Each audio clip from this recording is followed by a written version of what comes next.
0 से 2 सेकेंड तक किसी भी टाइम पर रेडियस ऑफ कर्वेचर आप निकाल सकते हो। क्वेश्चन ये है कि एक पार्टिकल को प्रोजेक्ट किए हैं थीटा एंगल पर,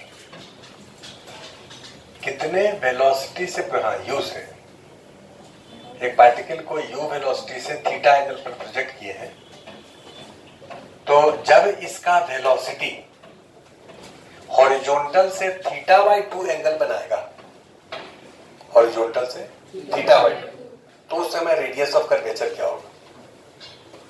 देखो, a particle is projected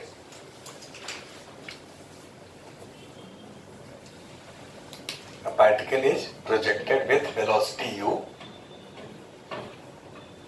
at an angle theta.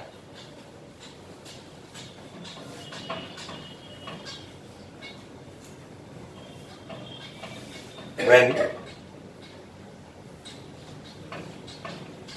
its velocity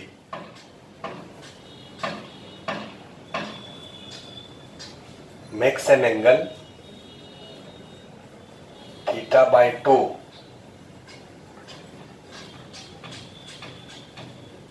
makes an angle θ/2 with horizontal. Find radius of curvature. अच्छा देखो इधर, देखो जरा, यहां पर पार्टिकल को प्रोजेक्ट किए हैं कितने से? u से। जब ये यहां आएगा तो इसका स्पीड यूं ही रहेगा कि चेंज हो जाएगा? घट जाएगा, हमको ऐसा लगता है। धीरे धीरे स्पीड घटेगा, यहाँ पर स्पीड सबसे कम होगा, फिर बढ़ेगा, और यहाँ स्पीड फिर से यू के बराबर हो जाएगा। जब गिरेगा वहां पर उस समय स्पीड यू ही रहेगा। हाँ, तो ये जैसे जैसे ऊपर जाएगा, सपोज करो यहाँ पहुंचा, तो इसका वेलोसिटी जो है, डायरेक्शन वेलोसिटी का तो ऐसे होगा, tangential, let this velocity is v।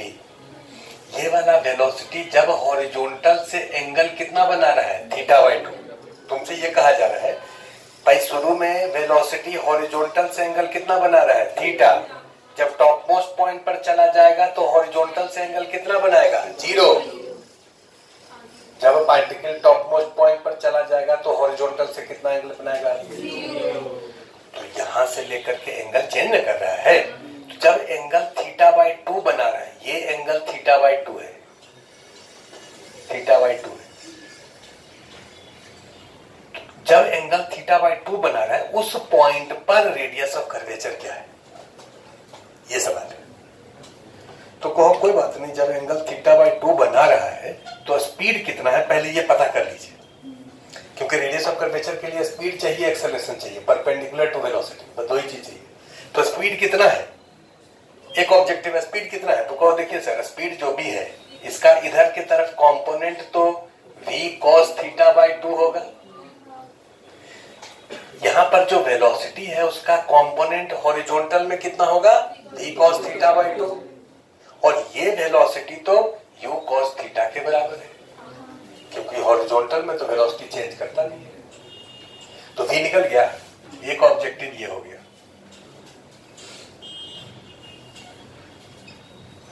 तुमसे पूछे कि जब एंगल θ/2 है तो उस समय वेलोसिटी बताओ, को ये आंसर एक हो गया। अब दूसरा, यहां पर वेलोसिटी तुम स्पीड निकाल लिए, मैग्नीट्यूड, यहां एक्सेलरेशन किधर होगा? कॉजर नीचे। उसका कंपोनेंट, दो कंपोनेंट होगा, एक कंपोनेंट होगा इस वेलोसिटी के परपेंडिकुलर, और एक कंपोनेंट होगा टेंजेंशियल। हमको परपेंडिकुलर वाला चाहिए। तो ये वाला एंगल अगर θ/2 है और ये इस वेलोसिटी के परपेंडिकुलर है, तो ये कितना होगा? 90 माइनस θ/2। दिख रहा है सबको? तो ये अगर 90 माइनस θ/2 है तो ये कितना होगा? θ/2। जी का इधर कंपोनेंट ये हो गया AR। ये क्या हो गया? AR। वेलोसिटी के परपेंडिकुलर में एक्सेलरेशन को रेडियल एक्सेलरेशन कहते हैं।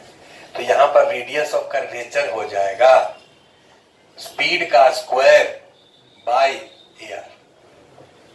स्पीड का स्क्वायर मतलब u square cos square theta by cos square θ/2, और AR g cos theta by two, एक कॉस थीटा बाई टू को उड़ा दो तो u square by g cos square theta by cos theta by two, ये answer होगा। बहुत भारी मिस्टेक हो गया कि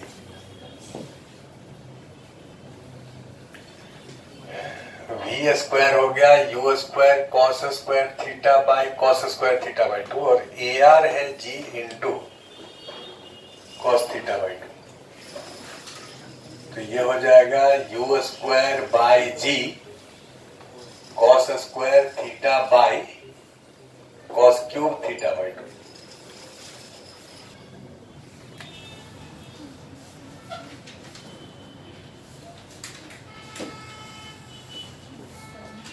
ये एक टेबल है, round table,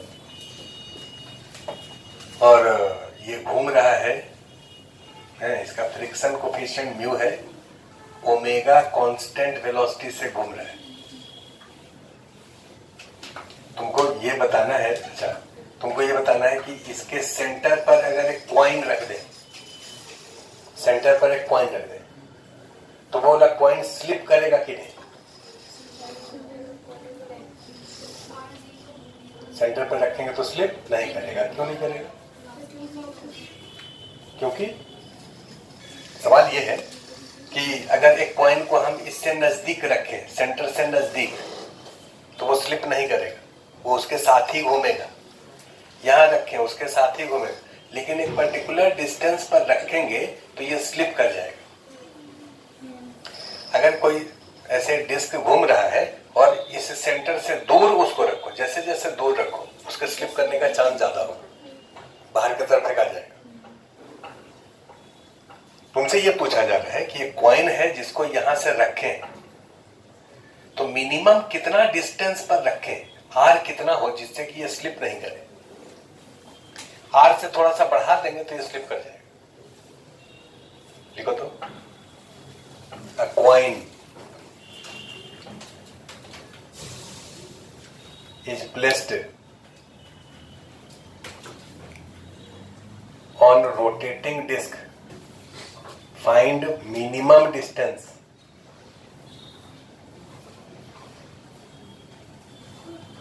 Find minimum distance from center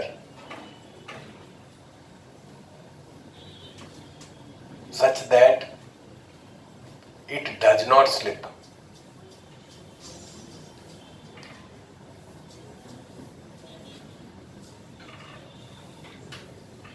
Mu of surface and angular velocity of disk is given. Normal हो गया डॉट और mg हो गया क्रॉस। इस वाले कॉइन से देखो, इस वाले कॉइन पर कोई धागा कनेक्टेड है? टेंशन नहीं लगेगा। स्प्रिंग दिख रहा होगा? नहीं दिख रहा, तो वो भी नहीं हमको भी नहीं दिख रहा, स्प्रिंग भी नहीं लगाएगा फोर्स। अब बचा क्या? फ्रिक्शन। बचा क्या? फ्रिक्शन। तो इस पर फ्रिक्शन जो है वो तो सरफेस के अलोंग लगेगा। ये सरफेस से कांटेक्ट है तो नॉर्मल तो लगा दिए, फ्रिक्शन इस पर तो सरफेस के अलोंग लगेगा। तो फ्रिक्शन किधर लगना चाहिए? सेंटर के तरफ लगना चाहिए, क्योंकि ये जो पार्टिकल है ये सर्कल में घूम रहा है। ये तो क्वेश्चन में दिया है कि पार्टिकल जो है स्लिप नहीं कर रहा है, पार्टिकल सर्कल में घूम रहा है। तो अगर ये सर्कल में पार्टिकल घूमेगा, अगर ये सर्कल में ऐसे घूम रहा है, इस वाले पार्टिकल का मोशन कैसा है? यूनिफॉर्म कि नॉन यूनिफॉर्म? क्योंकि ये टर्न टेबल कांस्टेंट ओमेगा से घूम रहा है तो पार्टिकल भी कांस्टेंट ओमेगा से घूम रहा है। अगर यूनिफॉर्म सर्कुलर मोशन है तो इसका टेंजेंशियल एक्सेलरेशन कितना होगा? 0। इसका रेडियल एक्सेलरेशन कितना होगा? हाँ, तो AR तो लिखते हैं ना भाई, AR लिखो, AR1 लिखो, AR2 लिखो, A1 लिखो, AR थोड़े हुआ। कितना होगा? तो कहोगे ओमेगा स्क्वायर आर। AR को क्या लिखेंगे? ओमेगा स्क्वायर आर या V स्क्वायर बाई आर। तो इसका एक्सेलरेशन केवल सेंटर के तरफ है, तो इधर के तरफ तो कोई फोर्स लगेगा तभी ना एक्सेलरेशन होगा। इधर के तरफ कौन सा फोर्स लग सकता है? कौन सा टेंशन लग नहीं सकता, kx लग नहीं सकता, mg और नॉर्मल दोनों लगा दिए। अब नॉर्मल को या mg को इधर लगा नहीं सकते, वो तो ऐसे ही लगाएंगे, बचा तो केवल फ्रिक्शन। तो फ्रिक्शन सरफेस के लॉन्ग तो इधर भी लग सकता है, इधर भी लग सकता है, इधर भी लग सकता है। ऐसे अगर कोई पार्टिकल यहां रखा है, ये पार्टिकल यहां रखा है, तो इसका स्लिपिंग टेंडेंसी जिधर होगा फ्रिक्शन उसके अपोजिट होगा। अगर इसका स्लिपिंग टेंडेंसी बाहर के तरफ है तो फ्रिक्शन सेंटर की तरफ लगेगा। ये पार्टिकल इस सर्किल में घूम रहा है, हम लोग एक सोचने का तरीका तो यह है कि स्लिपिंग टेंडेंसी के अपोजिट लगेगा। दूसरा तरीका यह है कि अगर इस पर केवल एक ही फोर्स लग सकता है सरफेस के लॉन्ग फ्रिक्शन, और एक्सेलरेशन सेंटर के तरफ है, मतलब फ्रिक्शन सेंटर के तरफ ही होगा। अगर फ्रिक्शन को तुम में से कोई ऐसे लगा दे, ये जो फ्रिक्शन है इसको तुम में से कोई ऐसे लगा दिया, सपोज लेट करते हैं, फ्रिक्शन सर ऐसे लग गया, बोले ठीक है ऐसे तो लगा दो। इस फ्रिक्शन का एक कंपोनेंट इधर होगा जो सेंटर के तरफ होगा, इसको सेंटीपिटल फोर्स कहेंगे। क्या कहेंगे? सेंटीपिटल फोर्स कोई नया फोर्स नहीं है, उसी पांचों में से कोई एक फोर्स सेंटीपिटल होता है। और इसका एक कंपोनेंट इधर होगा जिसको टेंजेंशियल कहेंगे। अब ये बताओ कि इसका इधर कंपोनेंट अगर हो जाए तो इधर एक्सेलरेशन तो है नहीं, क्या एक्सेलरेशन है? तो इसका कोई कंपोनेंट इधर नहीं होना चाहिए। मतलब ये वाला एंगल अगर थीटा है सपोज, तो एफ का इधर जो सेंटर की तरफ कंपोनेंट होगा वो तो हो जाएगा एफ कॉस थीटा, कितने के बराबर? M omega square R. और इसका इधर के तरफ जो फोर्स है एफ साइन थीटा, ये कितने के बराबर? एम एटी, और एटी का वैल्यू कितना है? 0। तो साइन थीटा कितना हो गया? 0। तो थीटा कितना हो गया? 0। मतलब ये इधर नहीं, ये इधर लगेगा। प्रूफ कर दिए? तो ऐसे प्रूफ कर सकते हो, लेकिन होशियार लोग इतना छोटा बात को अब इतना दिन हो गया एक साथ पढ़ लियो, कभी कभी सर्कुलर मोशन तो नाम सुनते ही रहे हो हमेशा, नहीं कुछ मारेंगे।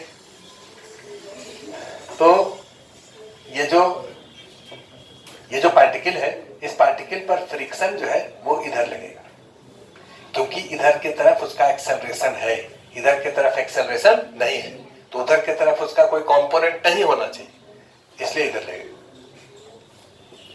लिखिए, यहां तक लिखिए पहले। ये जो फ्रिक्शन है इसका इधर के तरफ कंपोनेंट होगा, तो थीटा कितना हम लोग प्रूव कर दिए? 0। साइन थीटा का वैल्यू 0 है, तो थीटा कितना हो गया? 0। इसका मतलब फ्रिक्शन किधर लगेगा? सेंटर के तरफ। तो ये फ्रिक्शन का वैल्यू कितना हो गया? M omega square are.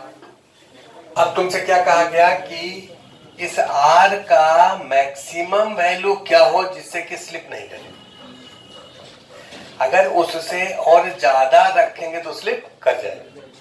Maximum R for no slipping, maximum R for no slipping. ये बताओ ये स्लिप नहीं करे उसका कंडीशन क्या होता है?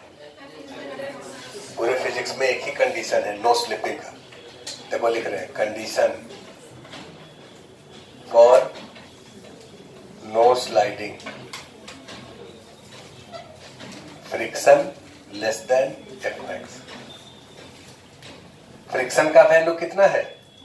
एम ओमेगा स्क्वायर आर, और एफ मैक्स कितना होता है? म्यू इंटू एन, और एन कितना है? एम जी।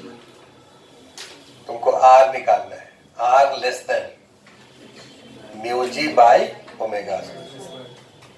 अगर आर इससे कम होगा तो स्लिप नहीं करेगा। इसका वैल्यू सपोज करो 5 है, तो आर अगर 5 से कम है तो स्लिप नहीं करेगा। मतलब आर का वैल्यू अगर यहां से 1 मीटर रखें या 2 मीटर रखें तो स्लिप नहीं करेगा। 5 मीटर रखें तो on the verge of slipping होगा, अभी भी स्लिप नहीं करेगा। जैसे ही बढ़ा दोगे तो स्लिप कर जाएगा। तो आर मैक्स कितना होगा? R max for no slipping mu G by omega square. तो ये एक कॉन्सेप्ट जो हम थोड़ा सा सिखाना चाह रहे थे कि अभी जो हम एफबीडी बनाए हैं इसका कहाँ से बना है, ग्राउंड फ्रेम से। कहाँ से, ग्राउंड फ्रेम से।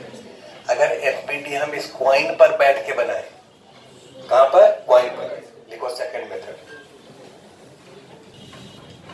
सेकंड मेथड में लिखिए FBD of coin in coin frame. इस कॉइन पर अगर आप बैठे हैं तो इस पर कौन कौन सा फोर्स लगेगा, तो भैया कॉइन तो यूनिफॉर्म स्पीड से घूम रहा है, कॉइन का मोशन यूनिफॉर्म सर्कुलर मोशन है, मतलब तुम जहां बैठे हो तुम्हारा मोशन भी यूनिफॉर्म सर्कुलर मोशन है, मतलब तुम्हारा एक्सेलरेशन सेंटर की तरफ है। तुम्हारे फ्रेम का तुम्हारा मतलब तुम्हारे फ्रेम का एक्सेलरेशन सेंटर की तरफ है, तो इस पर एक स्यूडो फोर्स लगेगा सेंटर से बाहर की तरफ। इनर्शियल फ्रेम में, नॉन इनर्शियल फ्रेम में स्यूडो फोर्स लगता है। बाहर की तरफ फोर्स कितना लगेगा, mass of block into acceleration of frame. तो मास ऑफ ब्लॉक m है और एक्सेलरेशन ऑफ फ्रेम है ओमेगा स्क्वायर r। नॉर्मल और mg तो जैसे लगना था वैसे लग गया, ये एक स्यूडो फोर्स लग गया। अब फ्रिक्शन सबसे लास्ट में लिखते हैं। इस तीनों फोर्स के लगने के कारण ये किधर स्लिप करेगा, सर वर्टिकल में तो बैलेंस रहेगा, ऊपर और नीचे तो बैलेंस है, नॉर्मल mg के बराबर है। स्लिपिंग तो सरफेस के लॉन्ग ही होता है ना, तो सरफेस के लॉन्ग ये बाहर स्लिप करना चाहेगा। तो अगर इस सरफेस में फ्रिक्शन है तो फ्रिक्शन किधर लगेगा, सेंटर की तरफ। फ्रिक्शन किधर लगेगा, तो सेंटर की तरफ फ्रिक्शन होगा, उसका वैल्यू कितना होगा, m ओमेगा। क्योंकि यहां पर बैठ करके देखोगे तो ये रुका हुआ दिखेगा, तो फोर्स जो है इस डायरेक्शन में बैलेंस होगा, इधर फोर्स बराबर इधर फोर्स, तो फ्रिक्शन का वैल्यू ये हो गया। कंडीशन फिर वैसे ही लिखेंगे, आंसर सेम हो। ये एफईडी केबल बना लीजिए कॉइन फ्रेम में।